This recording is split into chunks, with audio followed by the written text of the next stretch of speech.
There's kind of a general societal view that businesses who make a lot of money do that from like magic, when the reality is they figured out the secret magic to understand a customer.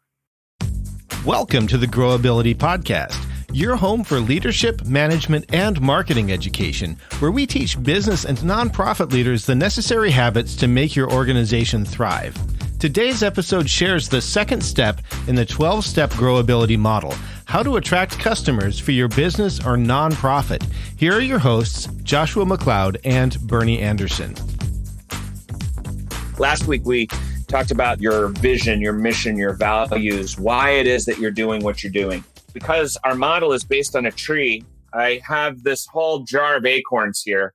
I love what you say about acorns, Joshua, because the acorn goes in the ground and then it has the potential. Every single one of these things in this jar has the potential of becoming this monster tree that is 80 feet deep, 80 feet tall, 80 feet wide, and will produce in its lifetime 50 million acorns in a lifetime, right? Just astounding. So here's my question for you this week, Joshua. What is the second step of the Growability model? So this morning I was out on my walk. Every Monday morning I go out and clear the head and start the week and pray and go out on my little walk on the Monday morning. And I saw an acorn that was sitting on the sidewalk. I know about our episode today, and I'm like, that acorn has all the potential in the world, but only if it gets put into soil. So this week we're talking about the soil, which in any business is your customer. If I have all the potential in the world and no customers, I don't really have any potential. Yeah. The potential actually comes when somebody believes in your product enough to pay for the value that your organization creates. I think there's kind of a general societal view that businesses who make a lot of money do that from like magic. So if I am a telecom company, if I am a stockbroker, whoever I am, the airline industry, the cell phone industry, the TV industry, if I'm Sony or Nintendo, the concept is they figured out the secret magic to make a lot of money. Right. When the reality is they figured out the secret magic to understand a customer. That's right. But even more than that, even more than understanding a customer, what they have figured out is they figured out how to add value to a customer's life in such a way that it's worth paying for. So if we think about the way that our world is created, an acorn has unlimited potential. And I think every person, in a sense, really has unlimited potential. Right. But the potential of the acorn isn't fully unlocked until it finds the right soil. That's right. So every leader, everyone who is in a leadership position really needs to discover not only what is their potential, like what is their acorn, but also where is their soil? Or in other words, who is their customer? Yes. The reason that we need a customer, I think we need a customer because I think our potential is unlocked through service. Right. When you look at that acorn doesn't stay the same. It grows. It has a shell and it has to break out of its shell. Leaders like that acorn, we have to grow. We have to break out of our shell and we have to deepen and grow. Humans don't grow through selfishness. Humans grow through selflessness. Right. Yeah. Like what if God made the way that things are so that humans would actually learn to be fulfilled in service? What if business wasn't just about exploiting people? What if business was training to serve people? And in the training to serve people, you get the reward of abundance. But what if the whole point of abundance wasn't to have abundance? What if the point of abundance was to go and to give and to serve? So I guess the question is, Bernie, is there a way to build an organization that creates abundance all the way through? End of last week, I was walking and thinking about this whole narrative the narrative or the metaphor. It's actually a metaphor. The metaphor for business is about winning. There's an element of truth to that, right? But business is about winning. It's about coming out on top. It's about making the money. It's about making sure that we are the best, we're the brightest, we're the richest, we're the wealthiest. We're winning. That's the metaphor. It's competition. I believe that a better metaphor for the context that we're in is that business is actually about cultivation instead of competition. Cultivation means that we put the seed in the ground and we let it grow and we work on an ecosystem where not just my business, but everybody else around me is benefiting from what it is that I'm doing. So the pushback to that then, Bernie, is, yeah, good luck with that, because the world is competitive and your campy ideas are just going to get destroyed by the ruthless person that has a better sign or a better marketing plan or more resources or more money than you that can actually edge you out in the market. And we've both experienced that. There's a lot of truth to that. Sure. Absolutely. So what I would add to that is that if you don't have wisdom in your cultivation, you're done at step one. Right. We tend to pat ourselves on the back and say, I'm the best hot dog stand in the world because I have this really good cultivation heart. But if we're not able to be in the marketplace and be competitive, it's the pipe dream that we talked about like a long time ago. So balancing both of those things is important. Well, and when you're growing a tree, there is a competition in cultivation, right? Like there are certain trees that make it and certain trees that don't make it because of positioning. So, I mean, there definitely is still a piece of that there, I think. But you're right. It's cultivation with wisdom. So actually, Joshua, let me just ask this question then. Sure. We've been so philosophical today. Whoa. Let me just ask you a super practical question then.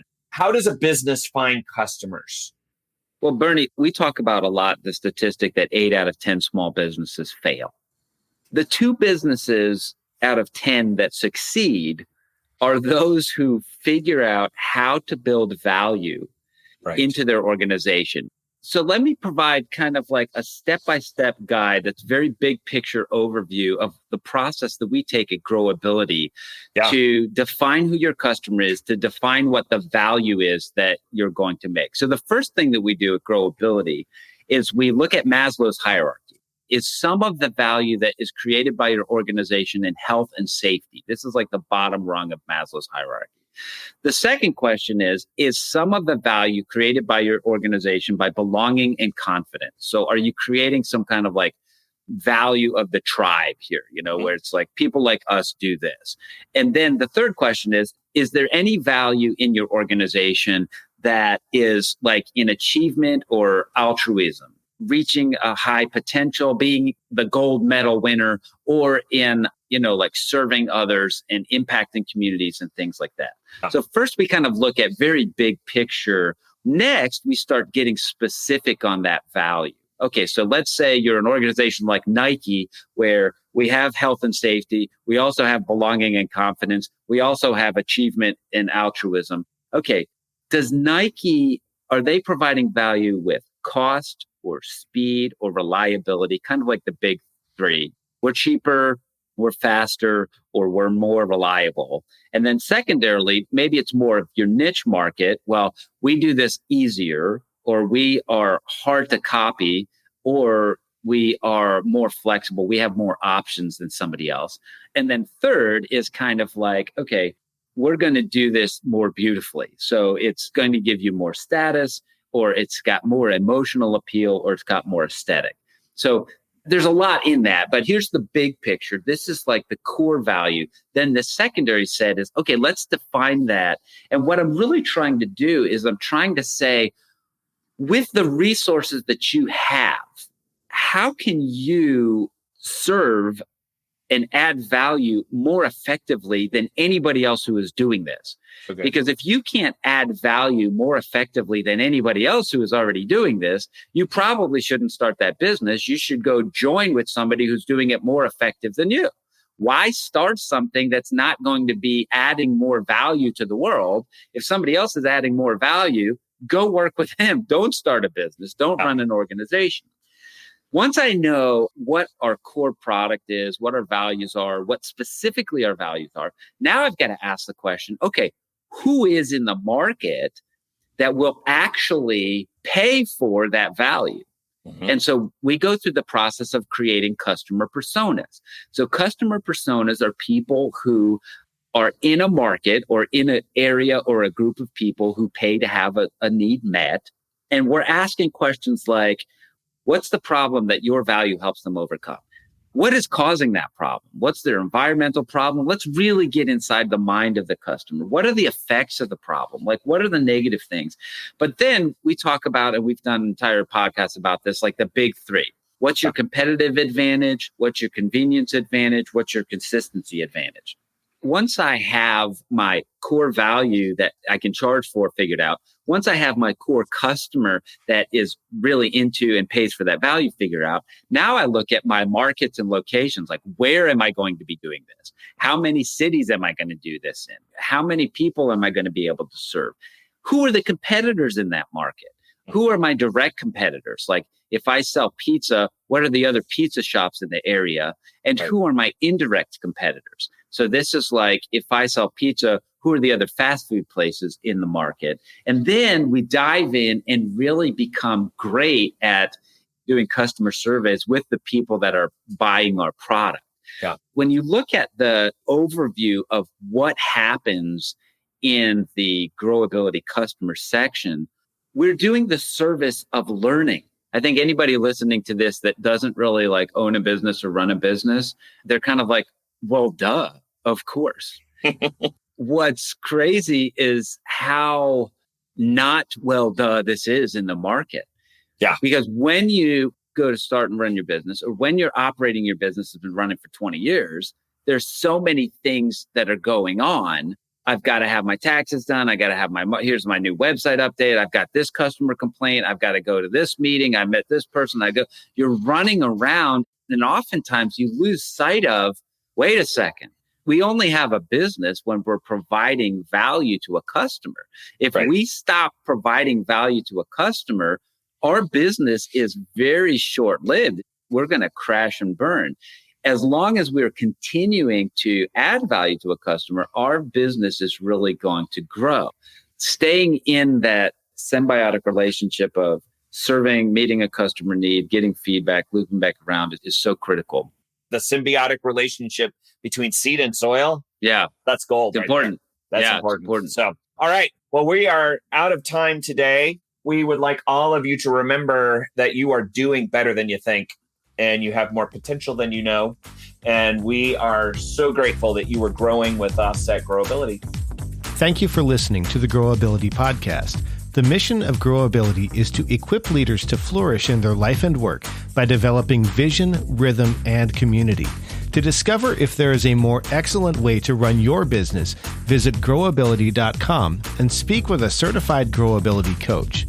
Bernie and Joshua are also available for speaking engagements, workshops, and conferences. Subscribing to this podcast helps Growability equip leaders throughout the world, and we appreciate your support.